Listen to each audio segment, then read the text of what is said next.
Let go and let God. May mga bagay talagang dapat ipinapaubaya natin kay Lord. May mga bagay na lagi mong iniisip, pero hindi mo naman kontrolado. Mag-pray ka kay Lord. Ask guidance, kasi mas alam niya kung anong tama. At lagi mong isipin na makakaya mo, kahit mahirap ang buhay, kahit na maraming pagsubok na dumarating. Always choose to be positive. Look forward to better outcome. Keep going. Lagi mong isipin na andyan si Lord. Si Lord na kahit kailan di ka iiwan. Siya yung naglalayo sa atin lagi sa mga bagay na hindi makabubuti sa atin. Kaya lagi mong tandaan, kapag may mga plano kang hindi nangyari, it's the way of God para hindi ka mapunta sa hindi tama. Minsan kahit akala mo wala na, God will just surprise you.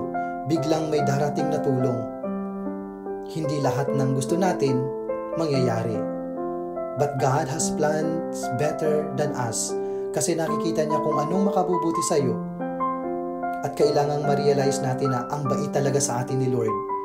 Kahit na ang daming breakdowns, kahit na ilang beses na rin tayong may failure sa buhay, God is not giving up on us.